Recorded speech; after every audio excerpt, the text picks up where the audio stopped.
ರಾಜ್ಯ ಕಾಂಗ್ರೆಸ್ನಲ್ಲಿ ನವೆಂಬರ್ ಕ್ರಾಂತಿಯ ಘಟನೆ ಅಥವಾ ನವೆಂಬರ್ ಕ್ರಾಂತಿ ಆಗುತ್ತಾ? ರಾಜ್ಯ ಕಾಂಗ್ರೆಸ್ನಲ್ಲಿ ನವೆಂಬರ್ ಕ್ರಾಂತಿಯ ಕನವರಿಕೆ ಶುರುವಾಗ್ತಾ ಇದೆ. ಸಚಿವರು ಮಿಡ್ ನೈಟ್ ಮೀಟಿಂಗ್ ಅನ್ನ ಮಾಡಿದ್ದಾರಂತೆ. ಹಿರಿಯ ಸಚಿವರು ದಿಢೀರ್ ಆಗಿ ಮಿಡ್ ನೈಟ್ ಮೀಟಿಂಗ್ ಮಾಡಿರೋದು ಕುತೂಹಲಕ್ಕೆ ಕಾರಣವಾಗ್ತಾ ಇದೆ. ಸಿಎಂ ಡಿಕೆ ಶಿವಕುಮಾರ್ ದೆಹಲಿ ಭೇಟಿ ಬಳಿಕ ಸಿದ್ದು ಟೀಮ್ ಕೂಡ ಫುಲ್ ಆಕ್ಟಿವ್ ಆಗಿದೆ. ಒಂದು ಕಡೆ ಕಾಂಗ್ರೆಸ್ನಲ್ಲಿ ನವೆಂಬರ್ ಕ್ರಾಂತಿಯ ಸೂಚನೆ. ನವೆಂಬರ್ ಕ್ರಾಂತಿ ಸೂಚನೆ ಬೆನ್ನಲ್ಲೇ ಒಂದಿಷ್ಟು ನಾಯಕರು ನಿನ್ನೆ ರಾತ್ರಿ ರಹಸ್ಯ ಸಭೆಯನ್ನು ನಡೆಸಿದ್ದಾರೆ. ಒಂದು ಕಡೆ ಸಿಎಂ ಡಿಕೆ ಶಿವಕುಮಾರ್ ಅವರು ದೆಹಲಿ ಭೇಟಿ ಆಯ್ತಲ್ಲ, ಈ ಭೇಟಿ ಬೆನ್ನಲ್ಲೇ ಸಿದ್ದರಾಮಯ್ಯನವರ ಟೀಮ್ ಅಲರ್ಟ್ ಆಗಿದೆ. ಸೊ ರಾಜ್ಯ ಕಾಂಗ್ರೆಸ್ನಲ್ಲಿ ಸಾಕಷ್ಟು ಬೆಳವಣಿಗೆ ಆಗ್ತಾ ಇದೆ. ಒಂದು ಕಡೆ ಸ್ವತಃ ಸಿಎಂ ಸಿದ್ದರಾಮಯ್ಯನವರು ಸಂಪುಟ ಪುನರ್ರಚನೆಯ ಬಗ್ಗೆ ಸುಳಿವನ್ನು ಕೊಟ್ಟಿದ್ದಾರೆ. ಹೈಕಮಾಂಡ್ ನಾಯಕರನ್ನ ಭೇಟಿ ಮಾಡ್ತೀನಿ ಅಂತ ಕೂಡ ಹೇಳಿಕೆಯನ್ನು ಕೊಟ್ಟಿದ್ದಾರೆ. ಹೈಕಮಾಂಡ್ ನಾಯಕರು ಓಕೆ ಅಂದರೆ ಸಂಪುಟ ಪುನರ್ರಚನೆ ಅನ್ನೋದೊಂದು ಕಡೆ. ಮತ್ತೊಂದು ಕಡೆ ಸಿಎಂ ಡಿಕೆ ಶಿವಕುಮಾರ್ ಅವರು ಕೂಡ ದೆಹಲಿ ಭೇಟಿ ಮಾಡಿದ್ದಾರೆ. ಈ ದೆಹಲಿ ಭೇಟಿ ಯಾವ ಕಾರಣಕ್ಕಾಗಿ, ಯಾವ ಅಜೆಂಡಾದಿಂದ ದೆಹಲಿ ಭೇಟಿಗೆ ಹೋಗಿದ್ದಾರೆ, ಯಾರನ್ನೆಲ್ಲ ಮಾತನಾಡ್ತಾರೆ ಅನ್ನೋದು ಒಂದು ಕತೆ. ಮತ್ತೊಂದು ಕಡೆ ಸಿದ್ದರಾಮಯ್ಯ ಬಣದ ನಾಯಕರು ಕೂಡ ಬ್ಯಾಕ್ ಟು ಬ್ಯಾಕ್ ಮೀಟಿಂಗ್ ಅನ್ನು ನಡೆಸ್ತಾ ಇದ್ದಾರೆ. ಸಿಎಂ ಡಿಕೆ ಶಿವಕುಮಾರ್ ವಿರುದ್ಧ ಸಿಎಂ ಟೀಮ್ ಮತ್ತೊಂದು ಅಸ್ತ್ರವನ್ನ ಪ್ರಯೋಗ ಮಾಡಿದ್ಯಾ? ಬ್ರೇಕ್ಫಾಸ್ಟ್, ಲಂಚ್ ಮೀಟಿಂಗ್ ನಂತರ ಈಗ mid night meeting, dinner meeting ಅನ್ನಬಹುದು. ಖಾಸಗಿ ಹೋಟೆಲ್ನಲ್ಲಿ ಹಿರಿಯ ಸಚಿವರ ಮಿಡ್ ನೈಟ್ ಮೀಟಿಂಗ್ 1.5 ಗಂಟೆ ರಹಸ್ಯವಾಗಿ ಸಭೆ ಸೇರಿದ್ರು. ಡಾಕ್ಟರ್ ಜಿ ಪರಮೇಶ್ವರ್ ಅವರ ನೇತೃತ್ವದಲ್ಲಿ ಡಿನ್ನರ್ ಮೀಟಿಂಗ್ ಆಗಿದೆ. ದಿನೇಶ್ ಗುಂಡೂರಾವ್, ಎಂಬಿ ಪಾಟೀಲ್ರು, ಮಹದೇವಪ್ಪ ಹಾಜರಾಗಿದ್ದರು. ದಲಿತ ಸಿಎಂ ಮುನ್ನೆಲೆಗೆ ತಂದಿದ್ದಾರೆ ಸಿಎಂ ಆಪ್ತರು. ಎಂಬಿ ಪಾಟೀಲ್, ದಿನೇಶ್ ಗುಂಡೂರಾವ್ ಜೊತೆ ಚರ್ಚೆ ಆಗಿದೆ.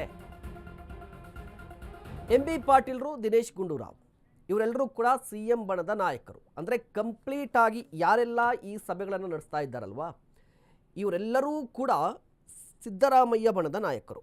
ಹಾಗಾದರೆ ಯಾವ ಉದ್ದೇಶದಿಂದಾಗಿ ಈ ಸಭೆ ಸೇರಿದ್ರು? ಈ ಬಗ್ಗೆ ಇನ್ನಷ್ಟು ಮಾಹಿತಿಯನ್ನು ಪಡೆಯೋಣ.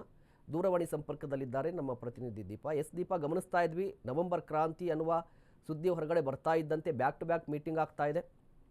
ಒಂದು ಕಾಮನ್ ಥಿಂಗ್ ಏನು ಅಂತ ಹೇಳಿದ್ರೆ, ಡಾಕ್ಟರ್ ಜಿ ಪರಮೇಶ್ವರ್ ಅವರ ನೇತೃತ್ವದಲ್ಲಿ ಪದೇ ಪದೇ ಮೀಟಿಂಗ್ ಆಗ್ತಾ ಇದೆ. ಏನಿದ್ರ ಉದ್ದೇಶ ಅಂತ? ದಲಿತ ಸಿಎಂ ಅನ್ನುವಂತಹ ಕೂಗು ಮತ್ತೆ ಮುನ್ನೆಲೆಗೆ ಬಂದಿರುವಂತಹದ್ದು. ಅದರಲ್ಲೂ ಇತ್ತೀಚಿನ ದಿನಗಳಲ್ಲಂತೂ ನವೆಂಬರ್ ಕ್ರಾಂತಿ ಅನ್ನುವಂತಹ ಕಿಚ್ಚು ಯಾವಾಗ ಎದ್ದೇಳ್ತು, ದಲಿತ ಸಿಎಂ ಮಾಡಲೇಬೇಕು ಅನ್ನುವಂತಹ ನಿಟ್ಟಿನಲ್ಲಿ ತೆರೆಮರೆಯ ಕಸರತ್ತುಗಳು ಮುಂದುವರೆದಿದೆ.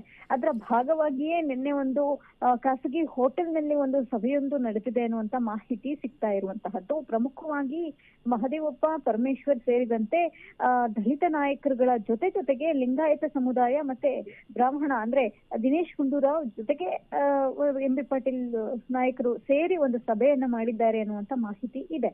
ಪ್ರಮುಖವಾಗಿ ಡಿಕೆ ಶಿವಕುಮಾರ್ ಯಾವಾಗ ಸೋನಿಯಾ ಗಾಂಧಿ ಅವರ ಆಪ್ತೆಯೊಬ್ಬರನ್ನ ದೆಹಲಿಯಲ್ಲಿ ಭೇಟಿ ಮಾಡಿ ಬಂದ್ರು, ಆ ಮೂಲಕ ಅಂದ್ರೆ ಆ ಆಪ್ತೆಯ ಮೂಲಕ ಸೋನಿಯಾ ಗಾಂಧಿ ಅವರಿಗೆ ತಾವು ಸಿಎಂ ಆಗುವಂತಹದ್ದು ಎಷ್ಟರ ಮಟ್ಟಿಗೆ ಸರಿ ಇದೆ ಎನ್ನುವಂತಹ ಮಾಹಿತಿಯನ್ನ ರವಾನೆ ಮಾಡೋದಕ್ಕೆ ಮುಂದಾದ್ರು. ಕೂಡಲೇ ಎಚ್ಚೆತ್ತುಕೊಂಡಂತಹ ದಲಿತ ನಾಯಕರು, ದಲಿತ ಸಚಿವರುಗಳು ಇದೀಗ ಒಂದು ಸಭೆಯ ಮೂಲಕ ಮುಂದೇನು ನಾವು ಮಾಡಬಹುದು ಅನ್ನುವಂತಹ ನಿಟ್ಟಿನಲ್ಲಿ ಸಭೆ ಸೇರಿದಂತಿದೆ. ಅದಕ್ಕಾಗಿ ಲಿಂಗಾಯತ ಸಮುದಾಯದ ನಾಯಕರನ್ನು ಕೂಡ ಒಗ್ಗೂಡಿಸಿಕೊಂಡು ಲಿಂಗಾಯತ ಸಮುದಾಯವೂ ಕೂಡ ಜೊತೆಗಿದೆ.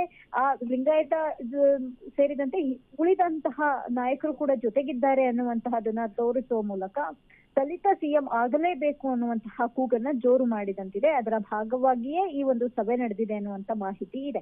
ಹೀಗಾಗಿ ನವೆಂಬರ್ ಕ್ರಾಂತಿ ಅನ್ನುವಂತಹದ್ದು ಎಲ್ಲೋ ಒಂದ್ ಕಡೆ ಜೋರಾಗ್ತಿದ್ದಂತೆ ಈ ರೀತಿಯಾದಂತಹ ತೆರೆಮರೆಯ ಕಸರತ್ತುಗಳು, ಮಿಡ್ ನೈಟ್ ಏನು ಒಂದ್ ರೀತಿ ಸಭೆಗಳು ಎಲ್ಲವೂ ಕೂಡ ಮುಂದುವರೆದಿರುವಂತಹದ್ದು. ಆದ್ರೆ ಇಲ್ಲಿ ಒಂದು ಗಮನಿಸಬೇಕಾದಂತಹ ಅಂಶ ಅಂತಂದ್ರೆ, ಇಷ್ಟು ದಿನ 3 ಜನ ಸಚಿವರು ಅಂದ್ರೆ ಸತೀಶ್ ಜಾರಕಿಹೊಳಿ, ಮಹದೇವಪ್ಪ ಮತ್ತೆ ಪರಮೇಶ್ವರ್ ಜೊತೆಗಿದ್ದಂತಹ ಸಮಯದಲ್ಲಿ ಯಾವಾಗ ಯತೀಂದ್ರ ಸಿದ್ದರಾಮಯ್ಯ ಸತೀಶ್ ಜಾರಕಿಹೊಳಿ ಅವರ ಹೆಸರನ್ನ ಹೇಳಿದ್ರು, ಆ ಕೂಡಲೇ ಇಲ್ಲಿ ಒಂದ್ ರೀತಿ ಸ್ಪ್ಲಿಟ್ ಆಗಿದೆ ಅನ್ನುವಂತಹದ್ದು ಮೇಲ್ನೋಟಕ್ಕೆ ಗೊತ್ತಾಗ್ತಾ ಇದೆ. ಆದ್ರೆ ನಿನ್ನೆ ನಡೆದಂತಹ ಮೀಟಿಂಗ್ ಭಾರಿ ಕುತೂಹಲವನ್ನು ಕೂಡ ಮೂಡಿಸಿರುವಂತಹದ್ದು. ಮಹೇಶ್, ದೀಪಾ, ಒಂದ್ ಕಡೆ ನೀವು ಹೇಳ್ತಾ ಇದ್ರಿ ಸತೀಶ್ ಜಾರಕಿಹೊಳಿ ಈಗ ಬರ್ತಾ ಇಲ್ಲ ಅಂತ ಹೇಳಿ, ಅದರ ಅರ್ಥ ಏನು? ವಲಸಿಗ ಮತ್ತು ಮೂಲ ಕಾಂಗ್ರೆಸ್ಸಿಗ ಅಂತ ತಿಕ್ಕಾಟ ಏನಾದರೂ ಆರಂಭ ಆಗ್ಬಿಟ್ಟಿದ್ಯಾ ಅಂತ ಹೇಳಿ. ಮತ್ತೊಂದು ಕಡೆ ನೀವು ಹೇಳ್ತಾ ಇರುವಂಥದ್ದು ಸಿಎಂ ಬದಲಾವಣೆ ವಿಚಾರ ಇಲ್ಲ ಅಂತ ಸ್ವತಃ ಸಿದ್ದರಾಮಯ್ಯನವರು ಹೇಳಿದ್ದಾರೆ, 5 ವರ್ಷ ಸಿಎಂ ಆಗಿರ್ತೀನಿ ಅಂತ ಹೇಳಿ. ಆದರೂ ಕೂಡ ದಲಿತ ಸಿಎಂ ಈ ಕೂಗ್ ಯಾಕೆ ಪದೇ ಪದೇ ಕೇಳಿ ಬರ್ತಾ ಇದೆ ಅಂತ? ಮಹೇಶ್, ಇದೊಂದು ಪೀಕ್ ಅವರ್ ಅನ್ನುವಂತಹದ್ದು. ಅಂದ್ರೆ ಕೊನೆ ಘಟ್ಟದಲ್ಲಿ ಮುಂದೆ ಆಗುತ್ತೋ ಇಲ್ಲೋ ದಲಿತ ಸಿಎಂ ಅನ್ನುವಂತಹದ್ದು ಒಂದು ಕಡೆ ಆದ್ರೆ, ಇಂತಹ ಸಮಯದಲ್ಲಿ ಅದು 2.5 ವರ್ಷನೋ 2 ವರ್ಷನೋ 1 ವರ್ಷನೋ ಆಗಿದ್ದಾಗ್ಲಿ ದಲಿತ ಸಿಎಂ ಅಂದ್ರೆ ದಲಿತ ಕೋಟಗೆ ಸಿಎಂ ಕೊಡ್ಲೇಬೇಕು ಅನ್ನುವಂತಹ ನಿಟ್ಟಿನಲ್ಲಿ ಒತ್ತಾಯ ಮಾಡ್ತಿದ್ದಾರೆ. ಒಂದ್ ರೀತಿ ಕಬ್ಬಿಣ ಕಾದಿದೆ, ಒಡೆದ್ರೆ ಮಾತ್ರ ಬಗ್ಗುತ್ತೆ ಅನ್ನುವಂತಹ ಅರ್ಥದಲ್ಲಿ, ಅಂದ್ರೆ ಆ ಗಾದೆಯಂತೆಯೇ ಈಗ ದಲಿತ ನಾಯಕರುಗಳು ಈ ಸಮಯದಲ್ಲಿ ಆದ್ರೆ ಮಾತ್ರ ಸಿಎಂ ಆಗೋದಕ್ಕೆ ಸಾಧ್ಯ ಅನ್ನುವಂತಹ ಒಂದು ನಿಲುವಿಗೆ ಬಂದು ನಿಂತಂತೆ ಕಾಣಿಸ್ತಿದೆ. ಇದರ ಜೊತೆಗೆ ನೀವು ಮೂಲ ಮತ್ತೆ ವಲಸಿಗ ಅನ್ನುವಂತಹದ್ದನ್ನ ಹೇಳಿದ್ರಿ. ಇಲ್ಲಿ ಸದ್ಯಕ್ಕಂತೂ ಆ ರೀತಿಯಾದಂತಹ ಚರ್ಚೆ ಅವರ ತಲೆಯಲ್ಲಾದ್ರೂ ಈ ವಿಚಾರ ಬರೋದಿಕ್ ಸಾಧ್ಯ ಆಗೋದಿಲ್ಲ. ಯಾಕಂದ್ರೆ ಬಂದು ಬಹಳ ವರ್ಷಗಳ ಕಾಲ 2-3 ಬಾರಿ ಗೆದ್ದಂತಹ ನಾಯಕರುಗಳು ಕೂಡ ಇದ್ದಾರೆ. ಖುದ್ದು ಸಿದ್ದರಾಮಯ್ಯ ಅವರೇ ಜೆಡಿಎಸ್ ನಿಂದ ಬಂದಿದ್ರಿಂದ ಆ ರೀತಿಯಾದಂತಹ ಒಂದು ವಿಚಾರ ಮಧ್ಯದಲ್ಲಿ ಬರುತ್ತೆ ಅನ್ನೋದಕ್ಕೆ ಯಾವುದೇ ಪುರಾವೆಗಳು ಇಲ್ಲ. ಆದರೆ ಯಾವಾಗ ಸತೀಶ್ ಜಾರಕಿಹೊಳಿ ಹೆಸರನ್ನ ಯತೀಂದ್ರ ಸಿದ್ದರಾಮಯ್ಯ ಹೇಳಿದ್ರು, ಒಂದು ತಿಳ್ಕೊಂಡಿದ್ದಂತಹದ್ದು ದಲಿತ ನಾಯಕರುಗಳು ಅಂದ್ರೆ ಸತೀಶ್ ಜಾರಕಿಹೊಳಿ ಅವರನ್ನ ಹೊರತುಪಡಿಸಿ ದಲಿತ ಸಿಎಂ ಮಾಡೋದಿಕ್ಕೆ ಅವ್ರಿಗೂ ಕೂಡ ಮನಸ್ಸಿಲ್ವೇನೋ ಅನ್ನುವಂತಹ ಅರ್ಥವನ್ನ ಕಲ್ಪಿಸಿಕೊಂಡಂತಿದೆ.